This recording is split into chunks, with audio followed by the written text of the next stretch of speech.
Socrate. Il y a donc deux arts qui enferment l'homme dans l'homme, ou plutôt qui enferment l'être dans son ouvrage et l'âme dans ses actes, et dans les productions de ses actes. Comme notre corps d'autrefois était tout enfermé dans les créations de son œil et environné de vues. Par deux arts, il s'enveloppe de deux manières, de loi et de volonté intérieure, figurés dans une matière ou dans une autre, la pierre ou l'air. Phèdre, je vois bien que musique et architecture ont chacune avec nous cette profonde parenté. Socrate, toutes les deux occupent la totalité d'un sens. Nous n'échappons à l'une que par une section intérieure, à l'autre que par des mouvements, et chacune d'elles emplit notre connaissance et notre espace, de vérités artificielles et d'objets essentiellement humains. Donc, l'une et l'autre, se rapportant si directement à nous, sans intermédiaire, doivent soutenir entre elles des rapports particulièrement simples. On va donc accueillir en ouverture de ce troisième acte le premier dialogue entre Nolwenn Riot et Hugo Gilbert et Olivier Chastel, à qui je demande donc de me rejoindre, s'il vous plaît. Alors, je vais commencer par vous présenter nos intervenants. Donc, Monsieur Olivier Chastel, vous êtes tailleur de pierre, fondateur de l'atelier du grain d'orge à Granes. C'est un atelier artisanal et une industrie numérique qui allie gestes et outils ancestraux et machines de profilage au fil diamanté ou d'usinage programmées sur 5 et 8 axes. Vous êtes président du Vivier Pierre Massif Central, un groupement d'entreprises qui s'étend de l'Occitanie jusqu'en Bourgogne, soit 22 départements, dont l'objectif est la promotion de la filière pierre. Et on reçoit Nolwenn Riot et Hugo Gilbert. Vous êtes étudiants en master à l'école d'architecture de Marseille. Vous travaillez dans le cadre du séminaire Matières structurelles qui est organisé par Marine Bagnéris, Christelle Filotico et Jérôme Apac. Et vous développez chacun un sujet différent. Nolwenn, il s'agit de la démocratisation de la construction en pierre. Et Hugo, vous travaillez sur les modèles numériques, géométriques et mécaniques pour analyser le comportement d'un arc en pierre. Bonjour à tous, donc Olivier Chastel. On va essayer de faire un petit bout de chemin là ensemble sans que ça soit trop pesant, histoire de mettre un peu le décor sur la question de la pierre. Je suis sorti de ma réserve indienne ce matin parce qu'on est quand même plus très nombreux en taille de pierre, on n'est pas très représentatif dans le monde de la construction, il faut dire ce qui est, puisqu'on est en tout et pour tout moins de 10 000 personnes sur la France, ce qui est à peu près que dalle. L'idée du sujet d'aujourd'hui, c'est de s'interroger sur la matière, en effet, les outils qu'on peut employer aujourd'hui et par le passé, et s'interroger sur notre place dans cette société, puisque finalement, l'acte de construire, c'est avant tout une réponse sociétale, puisque si on n'a rien, si on n'a pas de besoin, on ne construit rien, quoi. On reste dehors et tout va bien. Donc, on va passer en revue quelques petites images qui vont nous permettre de voir où on se situe dans cet acte de construire, en tout cas de notre point de vue. On va essayer de voir aussi qu'est-ce que c'est qu'un enjeu de société, comment on peut l'appréhender pour comprendre ce pourquoi on exerce ce métier. On regardera l'évolution un peu des outils, parce que ça obsède beaucoup de gens, le numérique aujourd'hui, alors qu'en réalité, c'est peut-être pas là que ça se trouve. Et puis on essaiera de regarder qu'est-ce que c'est ces histoires de tradition, etc., etc. Donc, allons-y. Je ne sais pas où c'est, là. Tac. Pouf. Non, c'est pas ça. Bon. Là, la flèche. OK. Donc là, j'ai fait une petite séquence là d'analogie entre des constructions humaines et puis ce qu'on trouve dans la nature. Vous allez vous apercevoir très vite qu'à ce petit jeu-là, tout se ressemble et qu'on n'a pas inventé grand-chose. Et que finalement, les animaux font comme nous quand ils ont besoin de construire, c'est que ça correspond soit à une question d'habitat, soit de protection, soit de plein de choses, quoi. Donc, grosso modo, l'homme pense toujours qu'il est en haut de la pyramide de l'intelligence et de tout le saint de soin. En réalité, on est un animal comme les autres, sans doute, avec peut-être l'arrogance de croire qu'on ne l'est pas, mais bon, ça c'est autre chose. Ici, donc, les analogies sont de partout, et vous le savez, vous l'apprendrez en école d'architecture, de toute façon, je ne suis pas là pour ça. Je voulais juste qu'on essaye de de naviguer avec ça pour aller vers l'essentiel. Parce que si on peut penser que les animaux font ça par instinct, purement et simplement, on voit bien que les gens qui construisent aujourd'hui, surtout aujourd'hui, essayent d'y mettre par-dessus un acte un peu intellectuel ou je ne sais pas trop quelle histoire. Et on s'aperçoit d'ailleurs que, même dans ce cas-là, oh là c'est rigolo parce qu'il y a ce qui est en haut. Hein, donc là, l'homme a construit suffisamment d'édifices pour le mettre en avant. Et puis les guêpes, elles ont fait ce qui est en bas. Voilà, mais qui ressemble quand même pas mal. Voilà, donc des petites... c'est bientôt fini, hein, parce que sinon on pourrait passer 4 heures là-dessus.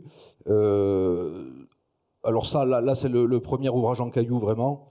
Donc j'aime bien cette image, parce qu'aujourd'hui, d'un point de vue environnemental, on se pose beaucoup la question sur la question de l'inertie thermique des bâtiments.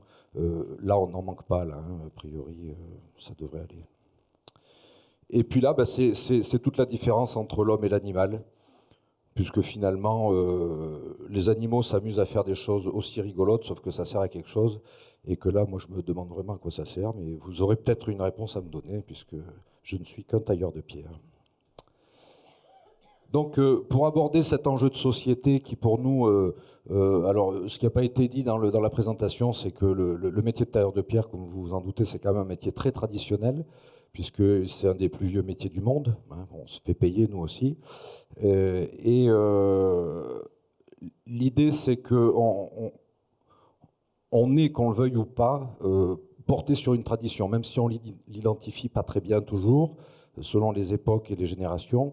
La réalité, c'est que si vous devez inventer la roue quand vous commencez un métier, on ne va pas bien loin. Donc, ce qui fait qu'en fait, on est des hommes de métier, c'est qu'on récupère tout l'héritage et on essaye, surtout aujourd'hui, de ne pas le perdre. Voilà.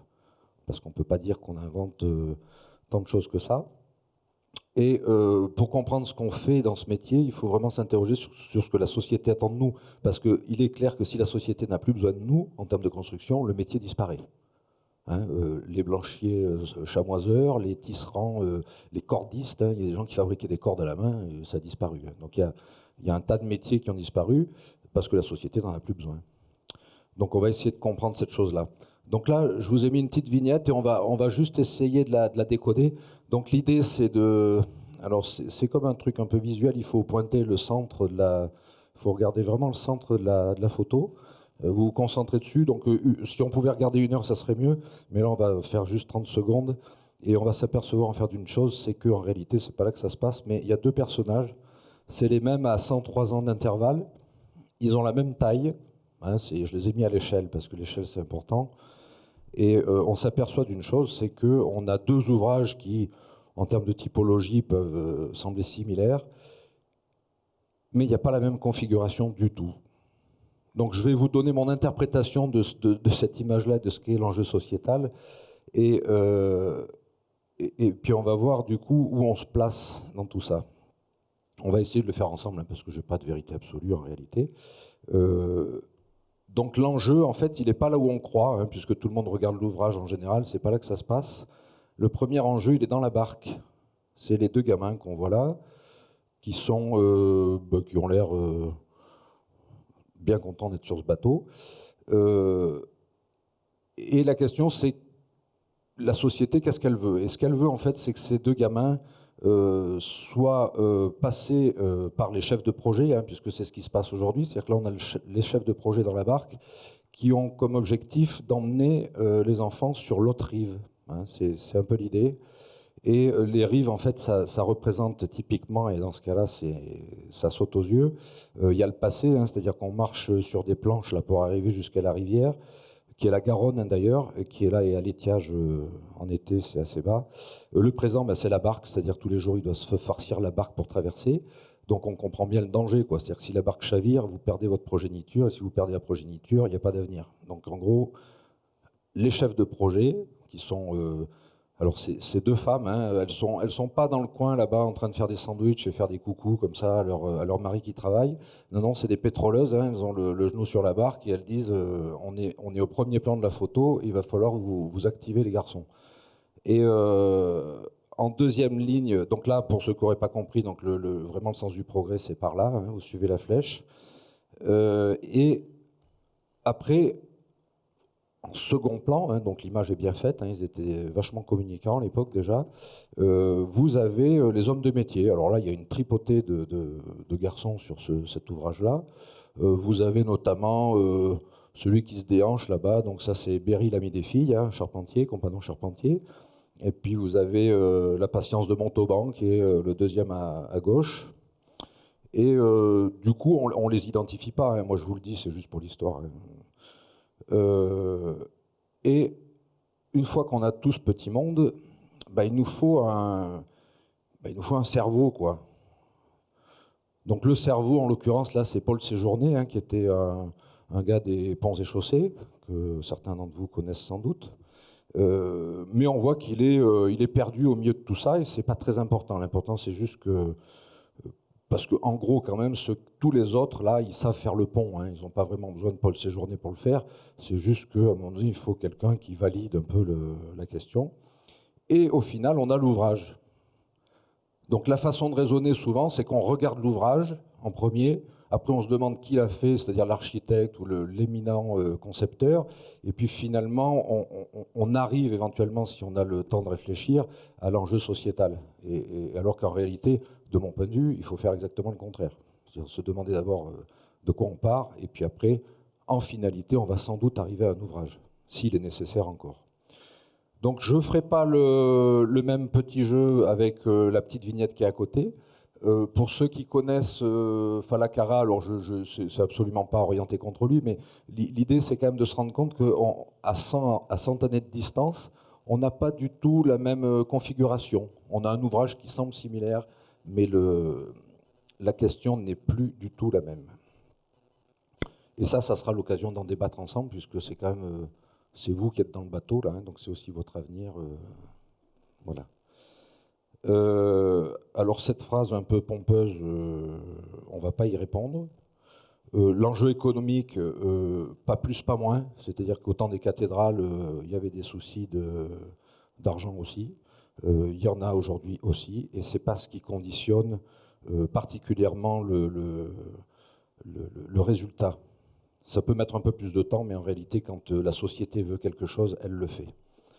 La responsabilité assurantielle, donc ça c'est un truc vraiment nouveau qui n'existait pas avant par contre. Donc je le signale juste là sur ces questions sociétales, parce qu'aujourd'hui, je veux dire, sur un chantier, il y a ne serait-ce qu'une centaine d'années, quand vous demandiez à un charpentier de vous montrer ses outils, vous sortez une herminette, un marteau, voilà, tout va bien. Un tailleur de pierre, il vous sortait un taillant. Le maître d'ouvrage, il vous sortait de quoi mesurer. Aujourd'hui, quel que soit le corps de métier, quand vous demandez l'outil le plus fréquemment employé, il vous sort un parapluie. Hein. D'accord ? Donc n'oubliez pas ça, c'est-à-dire qu'on est quand même dans une société complexe au niveau de la capacité du faire. Hein. C'est-à-dire que pour faire, il faut répondre à une flopée de conditions. Hein, c'est comme pour conduire. Hein. Avant, vous preniez un cheval, vous partiez où vous vouliez, c'était parfait. Aujourd'hui, il faut le code de la route, il faut respecter, il y a des flics, c'est compliqué, etc. Donc ça, c'est quand même un point qui fait partie de la donne. Alors là, je l'avais mis parce que c'était dans le cadre de notre présentation sur justement comment faire déverrouiller certaines problématiques dans la pierre notamment. L'impact environnemental, alors là, ça c'est le grand truc avec lequel on nous rabat les oreilles en permanence.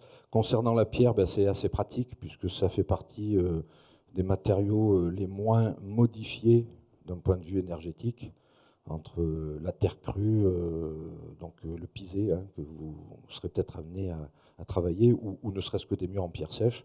Bon, ben, à part un peu d'énergie humaine ou animale ou mécanique, il n'y a pas besoin de grand-chose. Donc la vraie question du jour, c'est la pierre, les outils, leur évolution, comment la pensée de l'homme de métier se greffe là-dessus, quelles sont ses connaissances, la tradition, la modernité du métier, et puis finalement la place au cœur de la société. Donc ça serait ce que je souhaite vraiment, là, c'est je vais en poser encore 2-3 trucs, et puis après, je ne sais pas comment se passe la journée, parce que je n'ai pas trop lu le détail au départ, mais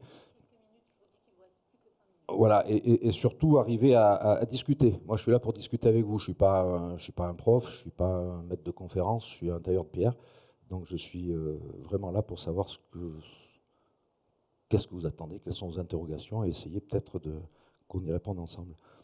Donc sur la pierre en elle-même, on se dit, tiens, sur 2000 ans, il ne s'est pas passé grand-chose, puisqu'on bâtit toujours avec de la pierre, on bâtit toujours par assise. Alors pour ceux qui ne connaissent pas, une assise, c'est cette horizontalité qu'on retrouve dans le bâtiment. Et quelle que soit la modalité, finalement, on fait toujours un peu la même chose. Là, à nouveau, ce qui change, c'est quand même l'échelle. C'est-à-dire que vous avez quand même des bonhommes qui, là, sont à la même taille. Par contre, du coup, l'assise qui est là-bas, elle fait la hauteur de 2 étages du bâtiment qui est là. Donc là, je vous répondrai tout de suite, parce que je vous vois venir. Je ne sais pas comment on fait pour porter des cailloux de 2000 tonnes. Je vous le dis tout de suite. Bon, on n'a pas essayé en même temps, mais... Donc ça interroge sur... Finalement, les gars, qu'est-ce qu'ils avaient? Est-ce qu'ils avaient finalement des grues de 4000 tonnes? Je ne sais pas. Alors on va essayer de regarder le parallèle avec les outils. On s'aperçoit que c'est un peu le contraire. C'est-à-dire qu'au départ, c'est plutôt de l'outil manuel, et on tend, arrivé au XXIe siècle, à des outils qui sont, comme vous avez pu l'identifier, entièrement numériques. Donc ce qui est important dans cette image, c'est que d'un côté, on a la nostalgie des métiers, qui est là-bas au bout, c'est les images d'Épinal, les bâtisseurs de cathédrales, etc. Et puis de là, on a ce qui nous fascine et qui finalement nous aveugle aussi, c'est cette espèce d'abondance du numérique. Bon, tout ça est quand même un peu une illusion des deux côtés. Ce qui compte en réalité, c'est le rapport qu'on a aux choses. Et finalement, c'est assez évident quand vous pratiquez de vous rendre compte que de ce côté-là, vous avez un rapport direct aux choses qui est charnel, puisque vous tenez votre outil en main. Donc ça veut dire que quand vous allez avec l'autre main donner une impulsion pour que l'éclat de pierre se fasse et que le boulot avance, vous allez être au contact avec cette pierre. C'est-à-dire que vous allez la sentir, vous allez avoir un rebond, vous allez avoir un écho. Donc là, vous êtes vraiment dans le faire, et vous êtes en même temps celui qui pense, celui qui fait, et tout se combine en instantané. C'est comme un musicien qui va jouer, c'est exactement pareil.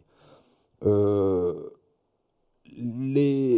voit qu'au milieu, là, il y a une phase, ça c'est, on va dire, c'est le 19e siècle, plus que le 20e, où on a l'homme qui essaye de mettre de l'énergie de l'extérieur, et qui finalement, comme il ne peut plus tenir, vous pouvez tenir un ciseau, il fait 200 grammes. Là, vous ne pouvez pas, parce que vous avez 20-30 kilowatts d'énergie à faire passer, donc à la main, vous ne pouvez pas le tenir. Donc en fait, vous tenez le guidage de la machine. Donc là, on est encore dans quelqu'un qui regarde ce qu'il fait et qui pousse la machine, mais il y a une déconnexion, c'est-à-dire qu'il n'a pas le contact avec la matière.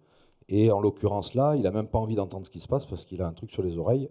Bon, quand on a utilisé ce genre de machine, on comprend pourquoi. Donc on commence à perdre d'essence. On s'isole de la matière et on s'isole de l'environnement. Et puis tant qu'on y est, on continue à l'étape d'après. On est tellement isolé que là, on est dans un bureau, même dans son canapé, avec son iPhone, et puis on regarde si le boulot avance, à la limite. Dans l'imaginaire, parce que c'est pas du tout comme ça que ça se passe en réalité. Donc ça, c'est la vraie interrogation qui perturbe et les tailleurs de pierre aujourd'hui, parce que les tailleurs de pierre se demandent où est-ce qu'ils vont, qu'est-ce qu'ils font. Donc il y a une grande angoisse et une grande peur des gens qui font le boulot. Et à l'extrémité opposée, ça interroge la société. C'est-à-dire comment est-ce qu'on est en train de se faire phagocyter ou pas par le numérique. Donc il y a des gens chez qui ça génère des angoisses, d'autres pas parce qu'ils sont nés dedans et ils s'interrogent peut-être pas plus. Là, l'idée, c'est de s'interroger sur notre place d'homme, parce qu'au bout d'un moment, on risque d'être spectateur de tout ce qu'on fait. Ça risque d'être chiant, je ne vous le cache pas. Alors ça, si ça marche et qu'il y a du son, je ne sais pas comment ça va le faire. Oui, c'est bon. Il y a du son? Il faut que ça swing. Donc plutôt que vous parler pendant 2 heures, je préfère vous montrer ce que ça donne, une fabrication avec des outils numériques aujourd'hui.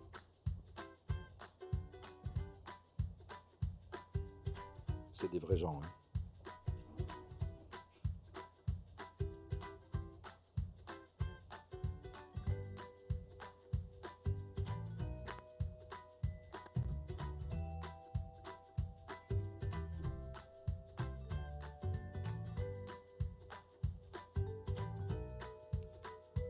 Donc c'est dans le cadre d'un projet qu'on a fait notamment avec Marine Bagnéris, que vous connaissez tous, et qui est un projet architectural, on va dire, signifiant, puisqu'il y a à peu près 1000 tonnes de pierres qui ont été taillées,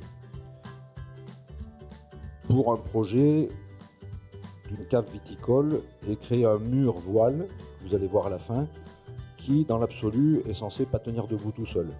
Donc c'est-à-dire qu'en gros c'est une espèce d'exercice à la noix, mais ça c'est les architectes qui veulent ça, hein, c'est pas nous. Nous on répond.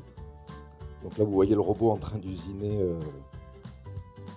Alors là jusqu'à maintenant on n'a pas vu trop l'homme gratouiller, et vous en verrez pas.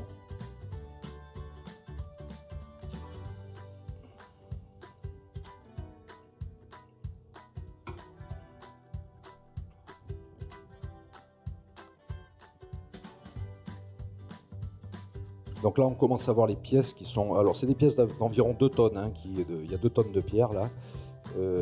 Et c'est des pièces qui ont des courbures totalement changeantes. Donc, c'est très difficile, par les méthodes traditionnelles, d'appliquer des gabarits, des choses comme ça. Donc, on va dire que l'intégralité du mur dans sa géométrie est aussi en adéquation parfaite avec l'aspect numérique. Donc, vous ne verrez pas d'homme parce que c'est une femme, en fait, hein, qui finit la taille. Et voilà l'ouvrage en cours. Donc c'est une espèce de truc improbable. Voilà. Donc, vous avez les acteurs, hein, ça je vous les ai mis. Et puis on va revenir à la question du jour. Et j'ai fini, donc je suis dans le timing ou pas? Ben, c'est conclu. Voilà. Merci, c'est parfait. Bien, on va passer la parole à Hugo et Nolwenn.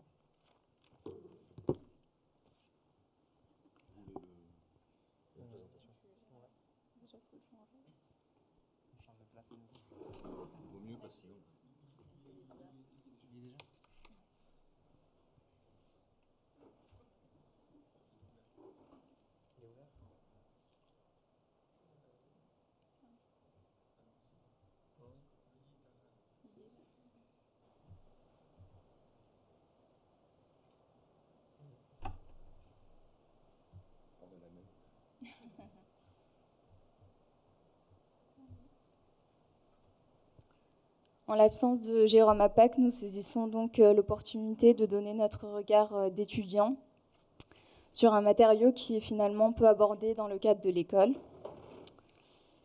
Depuis le mois de septembre, nous évoluons dans un séminaire intitulé Matières structurelles qui est mené par Marine Bagnéris. Plus spécifiquement, nous travaillons sur le thème des pierres. Pierre avec un S parce que nous traitons à la fois la pierre massive mais aussi le béton. Nous avons pu profiter de diverses rencontres avec des acteurs de la filière autant de la pierre que du béton. Et le constat est finalement que dans les métiers de la pierre, les métiers sont divers, mais ils défendent avec une même passion et une même conviction le même matériau qui est la pierre. Dans le cadre de notre séminaire, chaque personne travaille sur un thème différent. Les problématiques, elles restent toutefois actuelles. Certains traitent du matériau et de son extraction, et d'autres se questionnent sur sa mise en œuvre. Par exemple, la matérialité de la pierre, la réhabilitation des carrières françaises et leur impact paysager, l'impact environnemental de la construction en pierre, les solutions pour pallier à la question sismique, ou encore les questions thermiques que pose le matériau. Donc aujourd'hui, nous allons vous expliquer un peu plus en détail les travaux que nous allons mener, notamment sur la démocratisation de la construction en pierre et sur les modèles numériques et leur comportement au regard d'un essai expérimental. Bonjour. Donc, pour ma part, c'est après les quelques années que j'ai pu faire à l'école que j'ai eu une idée de sujet, on va dire, à traiter dans le cadre de ce séminaire. Parce que ça fait 5 ans donc, que je suis à l'école et que je fais également un double cursus avec Polytech, donc en ingénieur. Et cette année, je me suis engagé auprès d'un bureau d'études. Donc j'ai commencé à travailler pour comprendre un peu les interactions un peu mystérieuses entre ces deux métiers. Et il s'est avéré qu'on a pu travailler sur des monuments en pierre et en maçonnerie. Et on s'est posé pas mal de questions avec Monsieur Rolando, donc l'ingénieur. Et il s'est avéré que beaucoup d'ingénieurs répondent de la même façon à des problèmes liés au béton comme à la pierre, parce qu'ils ne savent pas interpréter à l'aide de leur modèle cette matière. Donc du coup, je me suis posé la question il existe beaucoup de méthodes, donc depuis 1940 avec les épures de Méry qui permettent de tracer les courbes de compression dans une voûte, à des modèles un peu plus récents, type Philippe Bloch ou Falacara, qui mettent en place des modèles 3D complexes pour faire circuler les forces et avoir des structures purement comprimées qui puissent marcher d'elles-mêmes. Et la question, c'était quels écarts il existe entre ces méthodes, donc, et quelles sont leurs précisions, et quel temps elles peuvent aussi nécessiter, parce que d'une simple épure qui peut prendre quelques minutes, c'est une minute, quoi, à des modèles complexes qui demandent des jours et des jours et des jours et des jours de calcul, et là, c'est une erreur, donc on recommence. Donc, quel est l'intérêt de ces méthodes, quelles sont leurs précisions, et également, quelles méthodes emploient les ingénieurs aujourd'hui, c'est-à-dire les éléments linéaires et leur méthode actuelle de béton. Donc pour lancer cette idée, il faut aussi pouvoir le comparer avec le réel. Donc moi, je commence par le réel. C'est-à-dire que l'idée, ce serait d'expérimenter d'abord sur une maquette le comportement sismique d'un arc. Donc là, c'est une thèse de Francesco Vanin qui a essayé de regarder le comportement d'une voûte à faible nombre de voussoirs et de comprendre donc, quels écarts il y a avec ces modèles. Donc, moi, on va peut-être et même sûrement pouvoir construire un arc. C'est un arc syrien dont on vante les mérites pour sa résistance au séisme. Donc, du coup, ce serait l'idée d'essayer en fait d'abord en maquette de le comparer avec un arc très simple, un arc plein cintre. Donc voilà, ça c'est l'arc syrien et l'arc plein cintre. De les comparer d'abord en maquette, puis de voir quels écarts les modèles numériques peuvent nous apporter.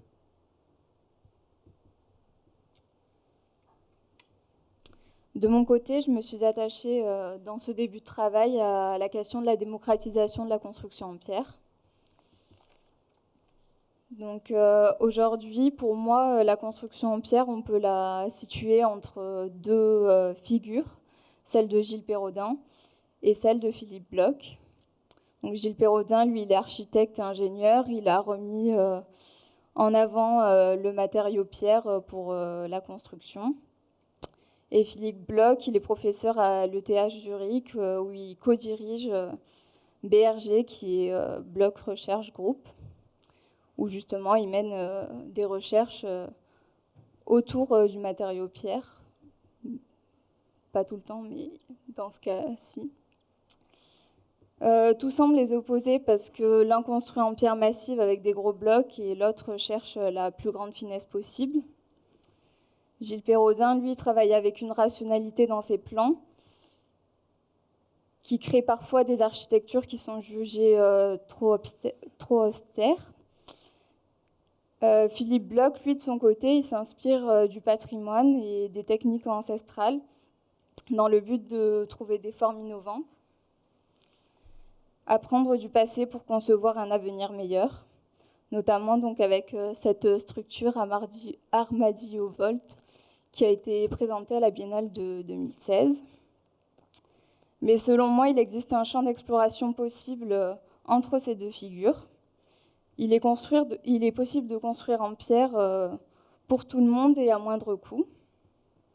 Gilles Perrodin dit « La pierre, à tout égard, aussi bien en termes de coût que de réponse aux enjeux environnementaux, un matériau parfaitement adapté pour la construction de logements sociaux. » En effet, la pierre apparaît peu à peu dans le domaine de la construction de logements, notamment avec des logements sociaux. C'est à ce moment-là que la question de la démocratisation de la construction en pierre se pose. Donc, différents projets en témoignent, donc, notamment les logements à Brie-sur-Marne de Elia Telemann, où ils traitent une des façades en bois, mais le reste est en pierre. Et si on passe du côté des logements sociaux, on a Gilles Perrodin donc, qui montre avec ses logements à Cornebarieux que la construction de logements sociaux en pierre est possible et que finalement ça coûte pas si cher que ça.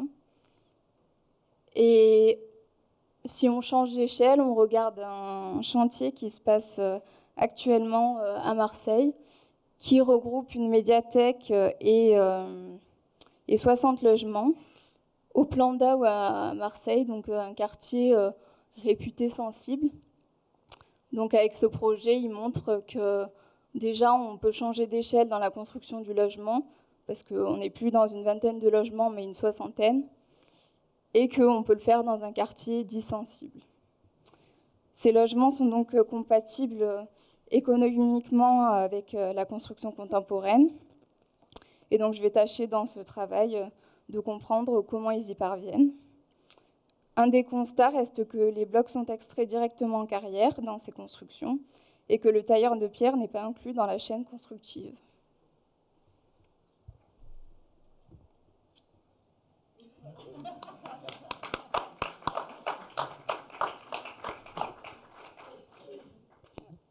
Bien, merci. Alors, j'allais rebondir sur la question de l'écart que vous avez tous marqué, mais à chaque fois entre différentes choses.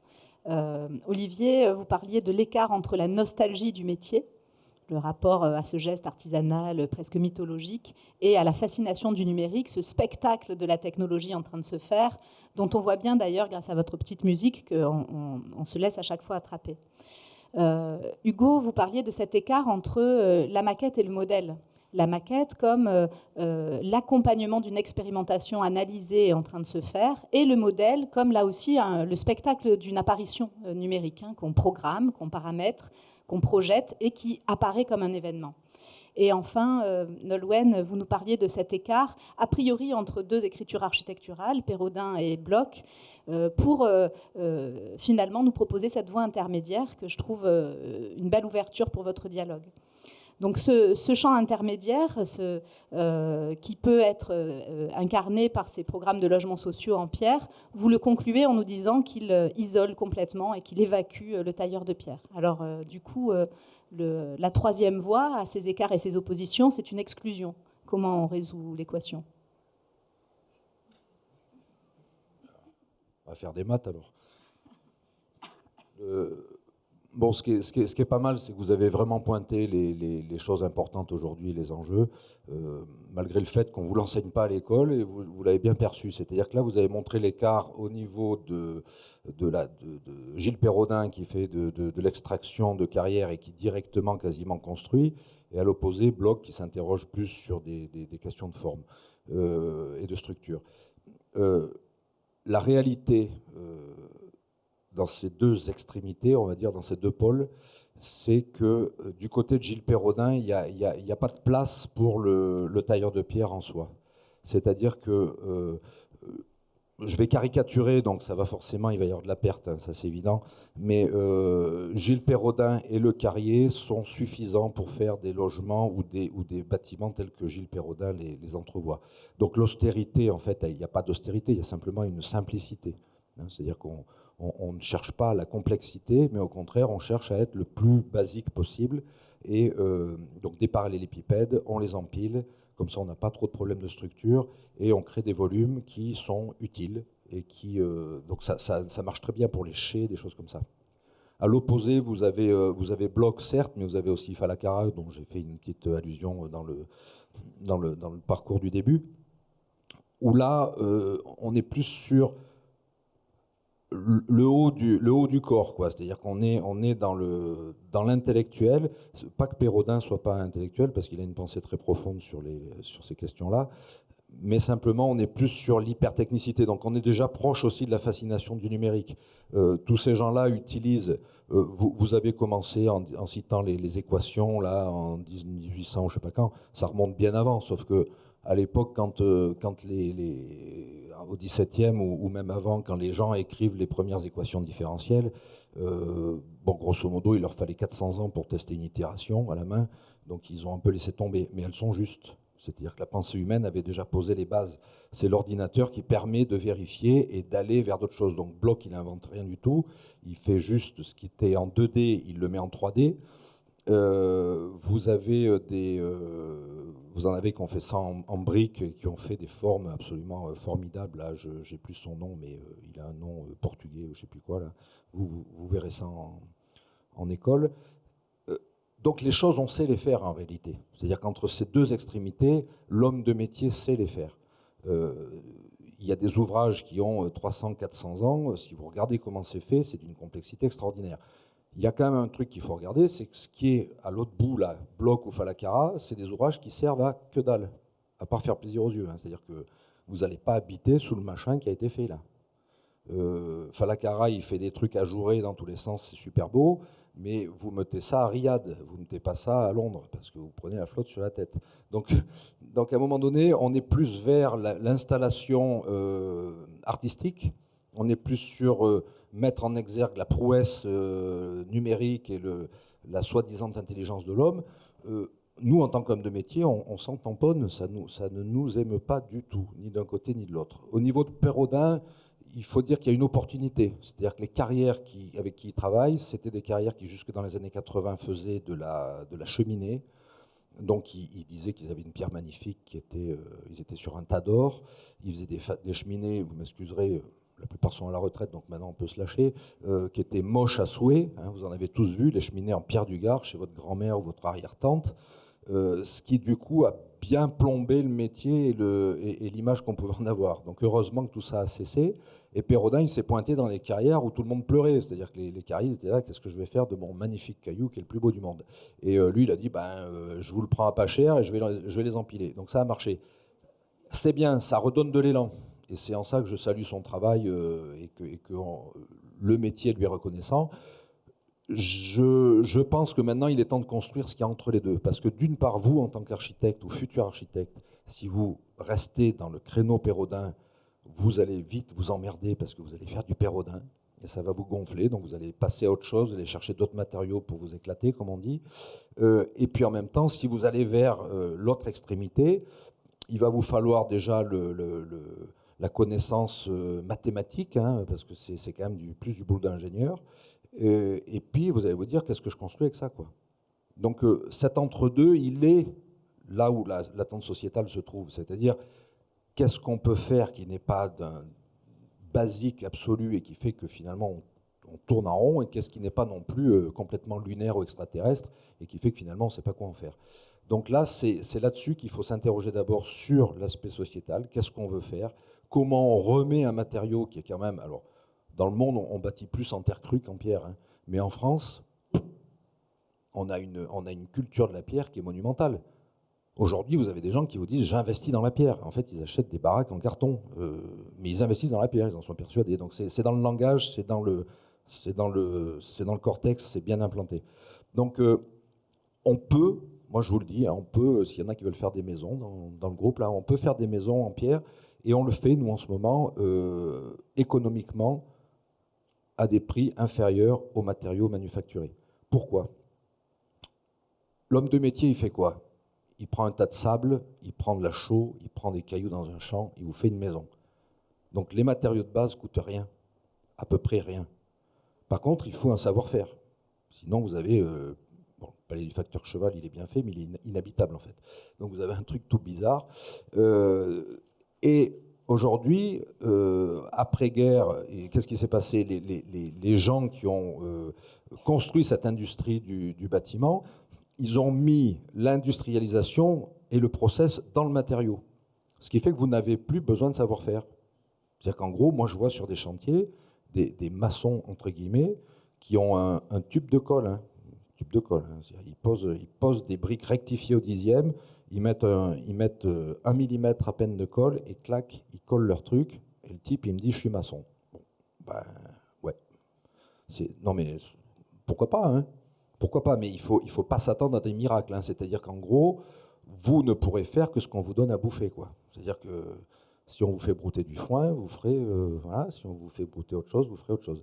Et là, la question, c'est comment on retrouve de l'intelligence, comment on retrouve de la liberté, et puis comment finalement on résout des problèmes sociétaux. Parce que si vous avez des matériaux à faible énergie grise, ce qui est le cas de la pierre, ou de la terre, ou même du bois, le bois il est un peu à part, il il se situe un peu selon comment on le regarde, mais on ne va pas parler de lui.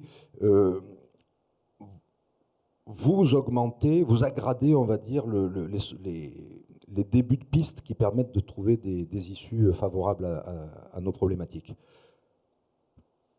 Par le matériau industriel, on ne le trouvera pas, parce qu'il faut énormément de pétrole pour les faire. Donc de toute façon, si vous vous dites, moi je m'en fous de savoir qu'il n'y a plus de pétrole, hein, dans 10 ans, dans 2 heures, dans 1000 ans, il n'y a pas de débat là-dessus. C'est-à-dire qu'en réalité, c'est qu'est-ce qui se passe quand il n'y en a plus ? Est-ce qu'on a eu l'intelligence, est-ce que nos sociétés auront eu l'intelligence de comprendre et de mettre en place des possibilités pour que quand il n'y en a plus, on sait quand même faire autrement ? On n'a plus forcément l'ignorance de certains aspects, hein, qui ont pu être des barrières des moments, et qui aujourd'hui contrebalancent ce qu'on a oublié, parce qu'il y a quand même ce qu'on a oublié aussi, hein, ça il faut toujours y penser. Et finalement, si on arrive à résoudre ces questions-là à ce moment-là, c'est-à-dire quand on a encore du pétrole pour le faire, on va peut-être pouvoir se donner de réelles perspectives. Parce que c'est ça, le vrai enjeu sociétal, il est là. Alors, j'aime pas trop parler de ces aspects environnementaux, parce que le greenwashing, c'est bon, on en bouffe depuis 10 ans.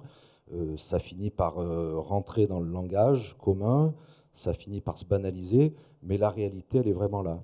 Donc nous, on a fait sur le mur qu'on vous a présenté, on a fait le comparatif avec du béton, le coût énergétique. Hein. On est 4 à 5 fois moins dispendieux en énergie que du béton et de l'acier.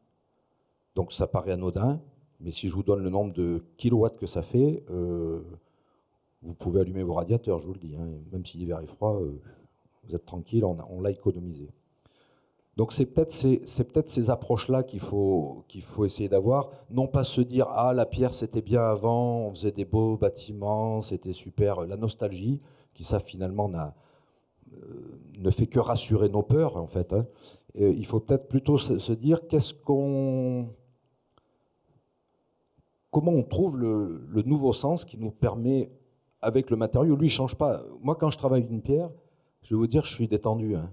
Les plus jeunes, elles ont 15 millions d'années, et les plus vieilles, elles ont 200 millions d'années. Donc elles s'en foutent, mais alors royalement, elles sont là. On a des stocks monumentaux, c'est-à-dire que vous pouvez tous être tailleur de pierre demain, et on peut travailler pendant 1 million d'années, on ne bouffera pas le stock qu'il y a. Donc on n'a pas de problème de réserve en réalité, ce qui n'est pas le cas sur certains granulats. On n'a pas de problème d'extraction, on sait exactement bien extraire les pierres aujourd'hui. Et voilà, et donc il n'y a plus qu'à. Et le plus qu'à, c'est, si on repart de l'enjeu sociétal, il faut arriver à l'architecte qui, du coup, prend la décision aujourd'hui avec le maître d'ouvrage pour faire les choses. Et si on a ça, le reste, on l'a à peu près, parce qu'on structure toutes les questions que vous avez posées, là, c'est-à-dire comment on calcule, comment on justifie, finalement, c'est la question du parapluie, hein, c'est tout. C'est-à-dire qu'on veut savoir si, vous avez parlé du sismique, on veut juste savoir si ça tremble, combien il y a de morts ou combien il n'y en a pas. Et qui paye. Non mais c'est ça, hein, c'est abrupt, mais c'est quand même ça. Donc, voilà. Je vais arrêter de parler parce que là, vous me regardez comme si j'étais un ovni, donc je vais vous passer le micro. Oui, c'est plus un dialogue. Hein. Voilà, c'est un monologue, excusez-moi.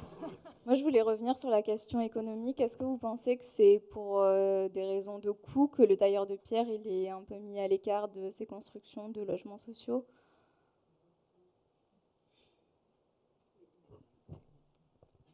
Non, parce que les technologies font que le coût, on sait le résoudre. C'est-à-dire qu'un sillage au diamant, c'est du diamant, ça coupe très vite. La question du coût, elle est résolue sur le sillage. Hein. Et le carrier, d'ailleurs, le résout comme ça aussi. Parce que sinon, le carrier n'a pas sa place. S'il ne sait pas extraire à un coût favorable, il n'y a pas de logements sociaux.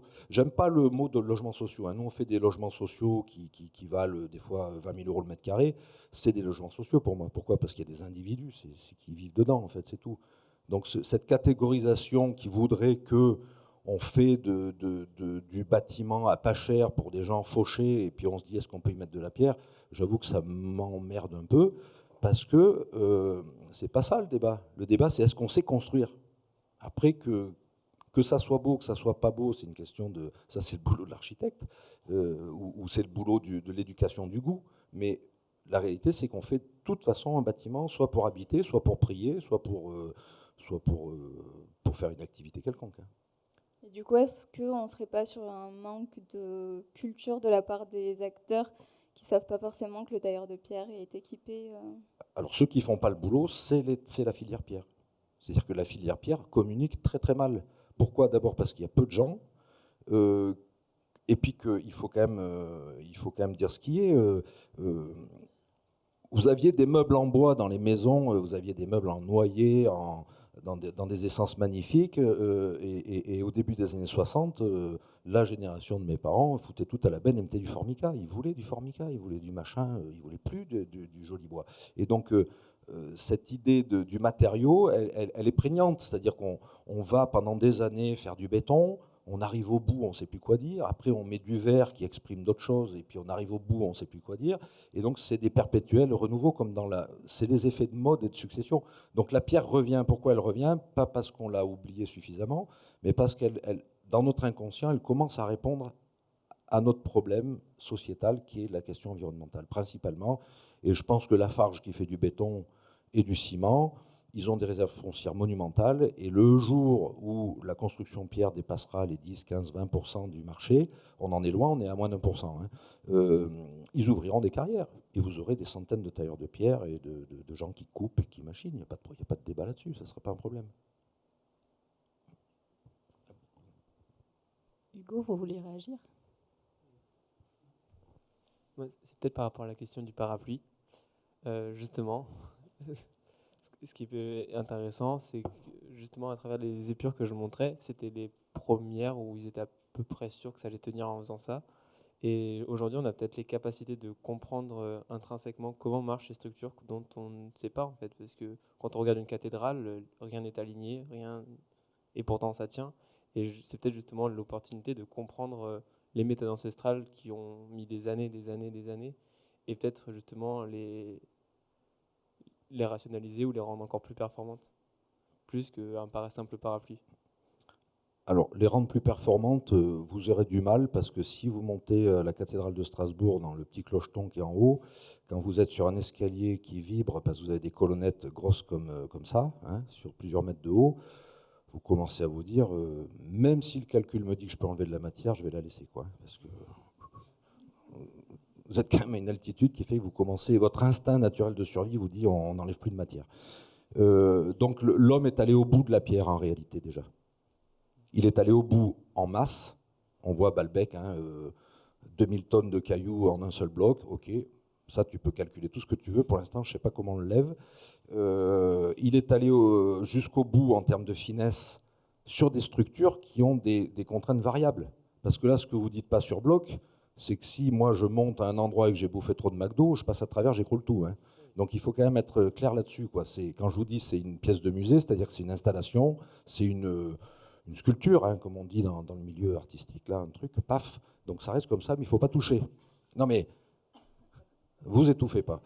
Ce que je veux dire par là, c'est qu'un bâtiment qui vit, il n'a pas la même contrainte. Il peut y avoir un ouragan, il peut y avoir un bout de mur qui s'écroule parce qu'il y a un mec qui a mis un coup de pelle mécanique ou je sais pas quoi. Il faut que ça tienne, quoi. Voilà. Donc c'est bien de vouloir recomprendre, parce qu'en fait, ce qui fait que vous ne comprenez pas, c'est qu'il y a la rupture traditionnelle de transmission. Et pourquoi il y a cette rupture traditionnelle de transmission? Parce que au XVIIe siècle, la modernité telle qu'on la connaît entre en jeu. Et donc on n'est plus dans le même mode de pensée. C'est-à-dire le mental de l'humain change en réalité. Sa perception du monde, sa perception de ce qu'il est, la place qu'il occupe, elle change. Donc moi je ne suis pas philosophe, je ne vais pas vous faire un grand discours là-dessus, mais la réalité c'est quand même ça. Et ce que portent les sociétés traditionnelles, comme le compagnonnage notamment, c'est cette espèce de continuité. Alors, je vais vous dire, je pose ça là. 99% des gens qui sont ici disent ça ne va pas tomber. Dans la société d'aujourd'hui, on vous dit justifiez que ça ne tombe pas. Moi en tant que tailleur de pierre, qu'est-ce que vous voulez que je vous réponde? Je vais vous dire, vous êtes con, vous voyez bien que ça tient, quoi. C'est quoi le problème? Est-ce que ça fait pour autant de moi un ignorant ou quelqu'un qui a besoin de sortir un parapluie ou pas? Je n'ai pas la réponse. La seule chose, c'est que les lois de la nature, elles sont ce qu'elles sont. Vous pourrez calculer tout ce que vous voulez, vous ne serez que dans l'approximation. Et Et le jour où vous aurez trouvé à la virgule près, au pouillème près, le pourquoi du comment ça tient, vous ne saurez toujours pas pourquoi ça tient. Vous pourrez l'approximer. Voilà. Mais c'est intéressant, on le fait ce boulot, hein. Je ne crache pas dans la soupe, là, parce qu'avec Marine, on bosse depuis 3 ans, 4 ans justement, dans le cadre du Vivier Pierre Massif Central, et on répond à ces questions-là, parce que le verrou sociétal, c'est l'assurance. Oui.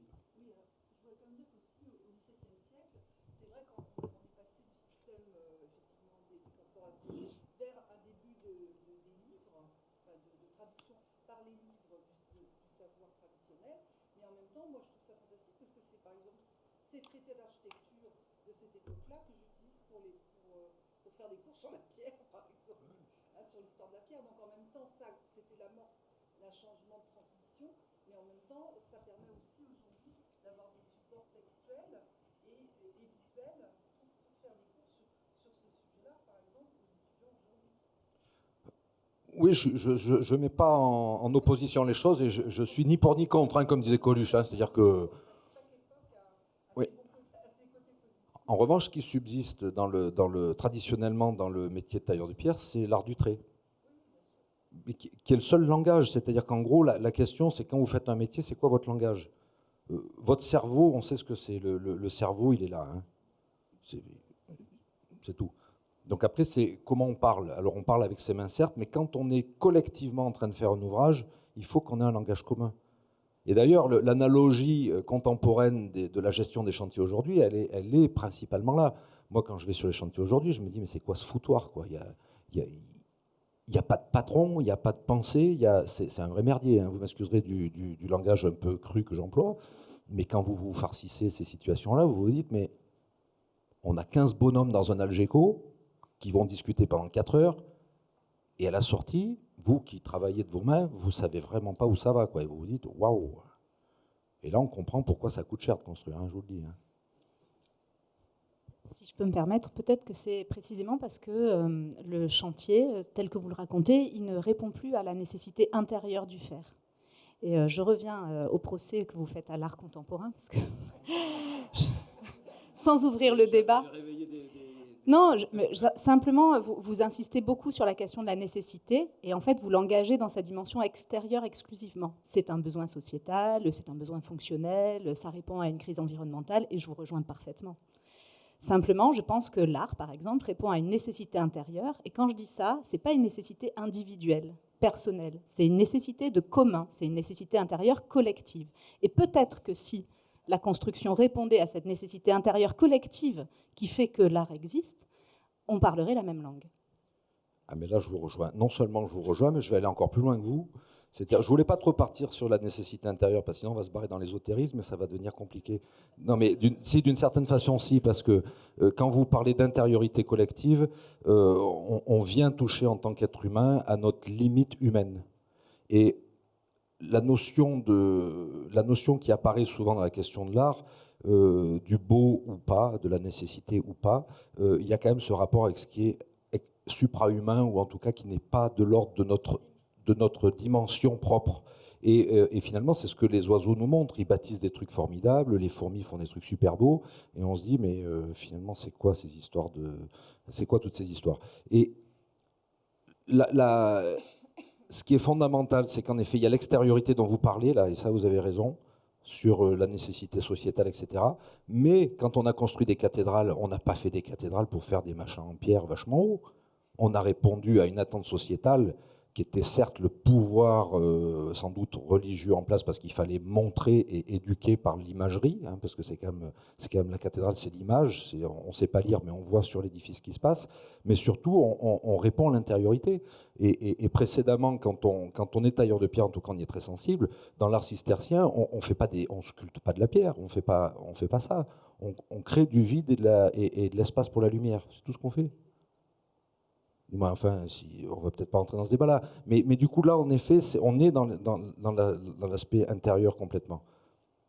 Et notre société, c'est ça qu'elle est en train, c'est ça l'aspect contemporain qui est un peu en déconnexion avec ça, qui a plus de résonance avec ça. Donc on se raccroche à quoi? À l'individualité, on perd le sens collectif, Et après, on coupe les cheveux en quatre sur des machins qui n'ont pas d'intérêt, hein, vous m'excusez. Mais... Donc c'est peut-être ça là-dessus qu'il faut se réinterroger. Et donc le point d'entrée de la durabilité de l'environnement et de l'avenir peut nous permettre de nous réinterroger sur notre place dans un système qui dépasse juste la volonté humaine, d'une certaine façon. Peut-être une question du public avant de passer au dialogue suivant.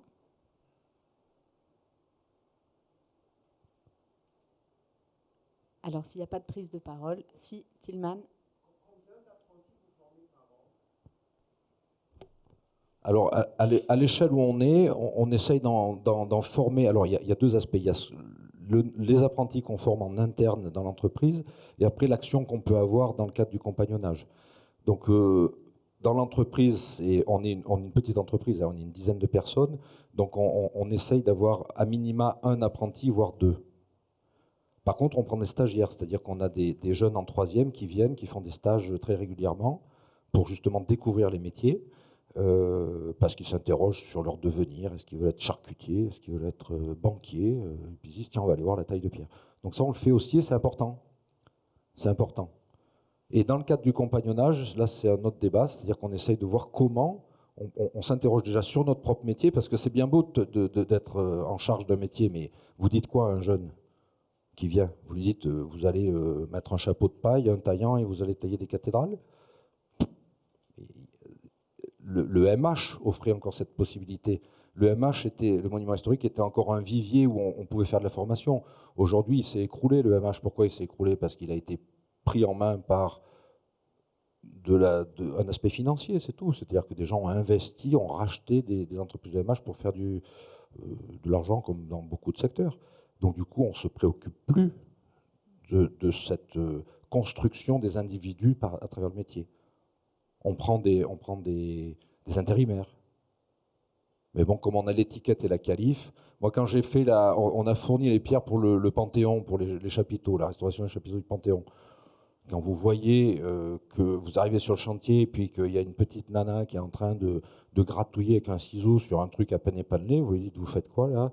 Et puis elle dit, je taille la feuille. Mais je dis, vous êtes encore à 4 km, là, il faut sortir un taillant, il faut envoyer quoi. Ah ouais, mais je sais pas, moi je sors de l'école, je suis stagiaire, ça fait 2 jours que je suis sur le chantier, quoi, toute seule, sur un bâtiment d'envergure quand même. Là, vous dites, ouh, chaud patate, quoi. Bien, merci beaucoup.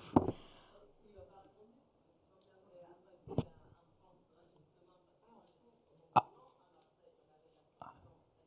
Ouais.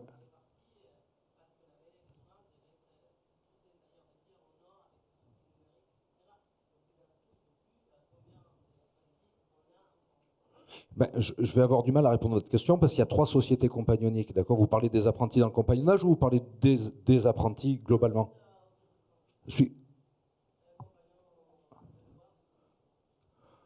Alors dans la société des compagnons du devoir, je crois qu'ils doivent être à peu près, je sais pas, du moins actifs. Ils doivent être à peu près, je crois qu'ils sont 800 compagnons, si je dis pas de bêtises. Mais ça, ils ont des chiffres, vous allez sur leur site, ils vous le diront. Hein,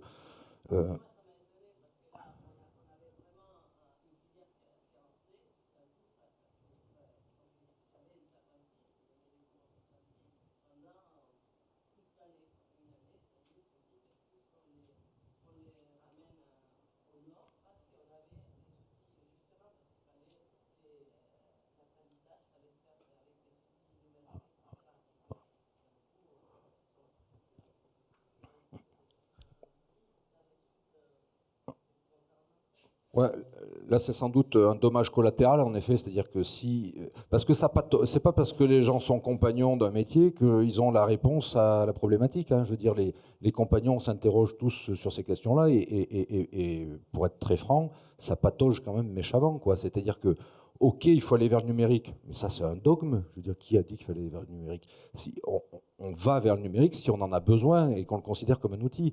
Et là, on n'est même pas encore dans la compréhension de cet outil. Moi, des fois, on me dit, vous pensez quoi du BIM? Ben, j'en pense que du mal. Apprenez déjà à vous coordonner pour faire un bâtiment correctement et après, on parlera du BIM, quoi.